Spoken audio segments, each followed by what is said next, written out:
Bayangkan, dunia yang kita tempati sekarang, gedung-gedung pencakar langit menjulang tinggi, teknologi semakin canggih, kehidupan modern terasa begitu megah. Tapi di balik semua itu, kerusakan moral terjadi di mana-mana. Perang, kemaksiatan, hilangnya amanah, fitnah yang merajalela, semuanya satu persatu sudah muncul di depan mata kita. Para ulama mengatakan, semua ini adalah tanda-tanda kecil kiamat yang telah disebutkan Nabi Muhammad SAW lebih dari 1400 tahun lalu. Dan kini, hampir semuanya sudah terjadi. Namun, ada satu peristiwa lagi, satu tanda kecil yang menjadi pintu gerbang menuju tanda-tanda kiamat besar. Nabi SAW menyebut peristiwa itu sebagai Malhamah Kubra. Abu Hurairah meriwayatkan bahwa Rasulullah SAW bersabda, tidak akan terjadi kiamat hingga bangsa Romawi turun ke Dabik atau Al-Amaq. Lalu datanglah pasukan dari Madinah yang terdiri dari orang-orang pilihan saat itu. Apabila mereka telah berbaris, bangsa Romawi berkata, biarkanlah kami berperang melawan orang-orang yang mengislamkan teman-teman kami. Kaum muslimin menjawab, demi Allah, kami tidak akan membiarkan kalian menghadapi saudara-saudara kami. Hadis riwayat Muslim. Konteks hadis ini adalah saat Nabi SAW menggambarkan secara lebih detail tentang awal mula dan pemicu Malhamah Kubra, serta perseteruan yang akan terjadi. Malhamah Kubra, perang terbesar dalam sejarah manusia, sebuah pertempuran yang begitu dahsyat, hingga bumi akan dipenuhi darah, dan langit dipenuhi suara takbir, bercampur teriakan perang. Hadis-hadis syahih meriwayatkan bahwa perang ini akan melibatkan dua kekuatan besar dunia, kaum muslimin dan Bani Asfar. Siapa Bani Asfar? Di masa Nabi SAW, Bani Asfar adalah sebutan untuk kekaisaran Romawi, bangsa berkulit pucat di Eropa Timur dan Bizantium. Tapi sebagian ulama di zaman modern memandang, bisa jadi ini merujuk pada bangsa-bangsa Eropa keturunan Romawi, mungkin juga termasuk Amerika Serikat dan sekutunya, yang jelas berakar dari kekristenan Eropa. Menariknya, sebelum perang besar itu pecah, justru akan ada persekutuan tak terduga antara muslimin dan Bani Asfar melawan musuh bersama. Kemenangan awal ini akan mengubah peta kekuatan dunia, sekaligus memicu percikan api yang akan membakar peradaban. Yang lebih menegangkan lagi, riwayat-riwayat menyebut bahwa Malhamah Kubra akan terjadi di kawasan Syam, meliputi Suriah, Palestina, Lebanon, dan Yordania, wilayah yang sejak dulu selalu jadi pusat konflik dunia. Seolah-olah takdir sejarah memang mengarah ke sana. Kalau kita lihat kondisi dunia sekarang, perang di Suriah, isu Palestina, ketegangan antara blok barat dan timur. Apakah ini semua bagian dari skenario besar yang sedang menuju Malhamah Kubra?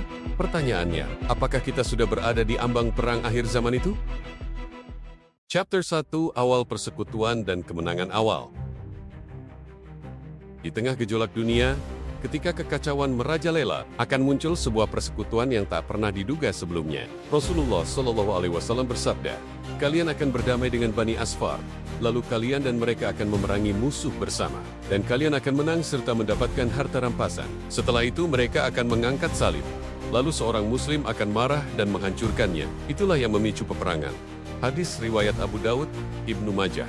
Bayangkan, kaum muslimin yang sejak dulu berkonflik dengan kekuatan Romawi, tiba-tiba bersatu dalam satu barisan, bersama Bani Asfar yang oleh para ulama klasik ditafsirkan sebagai bangsa Romawi atau Kristen Eropa. Mereka akan menghadapi musuh ketiga yang tidak disebutkan namanya dalam hadis. Siapa musuh ketiga ini? Disinilah para ahli sejarah dan ulama berbeda pendapat. Ada yang berspekulasi mungkin ini adalah kekuatan dari timur jauh, mungkin Cina atau Rusia, atau bisa jadi koalisi ideologi ateis, komunis dan sekuler yang memusuhi agama. Sebagian ulama bahkan menyebut, ini bisa jadi merujuk pada perang besar di akhir zaman yang melibatkan blok kekuatan dunia yang belum sepenuhnya terungkap saat ini. Dan menariknya, dunia modern saat ini memang penuh ketegangan. Kita melihat aliansi militer seperti NATO di barat, koalisi negara Islam di Timur Tengah, dan blok negara timur seperti Rusia dan Cina. Apakah mungkin hadis ini memberi isyarat akan pecahnya perang global antara kekuatan-kekuatan ini? Sebelum Malhamah Kubra benar-benar terjadi, riwayat menyebutkan bahwa persekutuan ini akan menang dalam perang awal melawan musuh ketiga. Kemenangan besar ini akan membuat dunia geger, karena dua kekuatan yang dulunya bermusuhan justru berdiri di sisi yang sama. Namun, di balik kemenangan ini, bara konflik mulai menyala. Persekutuan itu tak akan bertahan lama. Di tanah Syam, Bani Asfar akan mengibarkan salib mereka, mengklaim bahwa kemenangan ini terjadi karena kekuatan mereka. Kamilah yang telah memenangkan peperangan ini, ujar mereka. Seorang muslim marah. menghancurkan salib itu. Dan disinilah api peperangan Malhamah Kubra akan benar-benar menyala. Kalau kita lihat hari ini, bukankah konflik agama, ideologi dan politik masih terus membara? Dunia modern penuh ketegangan antara Islam, Barat dan Timur. Bisa jadi, semua ini sedang bergerak menuju skenario yang telah disebutkan Nabi Shallallahu Alaihi Wasallam berabad-abad lalu. Bagaimana menurut kalian? Apakah tanda-tanda ini sudah mulai terlihat di zaman kita? Chapter 2. Percikan konflik dan meletusnya Malhamah Kubra. Setelah perang pertama usai dan kemenangan diraih, suasana euforia memenuhi barisan pasukan gabungan Muslimin dan Bani Asfar di Tanah Syam. Mereka berdiri di atas kemenangan yang baru saja diraih dengan darah dan air mata. Namun, di balik sorak kemenangan itu, ada bara kecil yang siap menyulut api perang jauh lebih besar. Riwayat hadis menggambarkan bahwa setelah kemenangan itu, Bani Asfar akan mengibarkan salib mereka tinggi-tinggi sambil berkata dengan penuh kebanggaan, "Kemenangan ini karena salib kami." Kalimat ini memicu kemarahan seorang Muslim. Dia mendekat, mematahkan salib itu, menghancurkannya di depan pasukan Bani Asfar. Dan dari satu tindakan kecil ini, sejarah berubah selamanya. Bani Asfar murka. Mereka menganggap penghinaan itu sebagai serangan terhadap keyakinan mereka. Hubungan yang baru saja terjalin runtuh dalam sekejap, dari sekutu menjadi musuh. Dan inilah awal mula Malhamah Kubra, perang terbesar di akhir zaman. Suasana perang yang digambarkan oleh hadis. Bayangkanlah, Nabi Shallallahu Alaihi Wasallam bersabda bahwa perang ini akan berlangsung selama 3 hari penuh. Hari pertama, sebagian besar pasukan Muslimin gugur syahid. Hari kedua, kaum Muslim kembali bangkit, namun jumlah syuhada semakin bertambah. Hari ketiga, darah membanjiri bumi Syam. Pertempuran begitu sengit, seolah dunia diambang kiamat. Dan pada hari keempat, pasukan Muslim dari seluruh dunia bergabung. Mereka menyerbu dengan kekuatan penuh. Nabi Shallallahu Alaihi Wasallam menggambarkan bahwa pasukan Bani Asfar terdiri dari 80 bendera yang oleh sebagian ulama ditafsirkan sebagai 80 negara atau 80 aliansi besar di bawah panji mereka. Menariknya, jika kita lihat dunia hari ini, bukankah ada lebih dari 190 negara di dunia? Banyak di antaranya berada di bawah payung militer seperti NATO atau koalisi internasional. Bisa jadi, 80 bendera ini adalah simbol kekuatan global yang bersatu melawan kaum muslimin di akhir zaman. Spekulasi modern. Beberapa sejarawan muslim modern berpendapat bahwa Bani Asfar bisa jadi merujuk pada blok negara-negara barat, Eropa, dan sekutunya. Medan perang di Syam mungkin terjadi di Suriah atau wilayah sekitar Yerusalem, karena lokasi ini selalu menjadi pusat konflik dunia sejak dahulu. Perang ini bisa melibatkan teknologi militer modern, senjata nuklir, atau bahkan perang cyber, meskipun hadis tidak menyebutkan detail teknisnya. Bayangkan atmosfernya. Langit Syam gelap, dipenuhi asap mesiu. Suara takbir menggema di antara deru tank dan jet tempur. Pasukan muslimin bertempur mati-matian melawan kekuatan global di bawah 80 bendera. Sebuah perang yang bukan hanya fisik, tapi juga ideologi dan keyakinan. Dan inilah puncaknya. Hari keempat, pasukan muslimin menyerbu hingga tembok Rum runtuh. Sebagian ulama menafsirkan ini sebagai Vatikan atau pusat kekuatan Romawi modern. Mereka menaklukkan kota itu dengan takbir dan tasbih, sebuah kemenangan besar di tengah lautan darah dan kehancuran. Tapi, di saat kemenangan di depan mata, sebuah suara akan mengubah segalanya. Chapter 3. Fitnah Iblis dan munculnya tanda kiamat besar pertama. Bayangkan, perang sudah berlangsung berhari-hari, tanah Syam berlumur darah.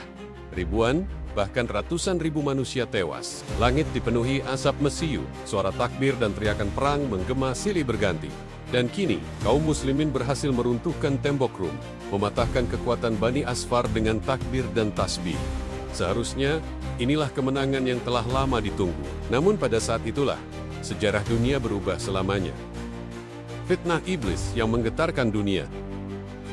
Riwayat hadis menggambarkan, ketika kaum muslimin mulai merayakan kemenangan, iblis menjelma menjadi manusia dan berteriak di tengah-tengah pasukan, "Wahai muslimin, Dajjal telah keluar, dia telah mengambil alih keluarga kalian." Teriakan ini mengguncang pasukan muslim.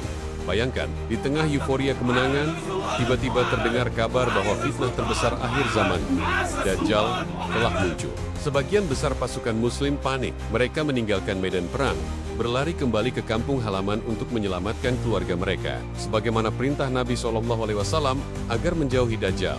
Tapi, semua itu ternyata tipuan. Dajjal belum muncul. Itu hanyalah kebohongan iblis, fitnah terbesar setelah perang yang begitu dahsyat.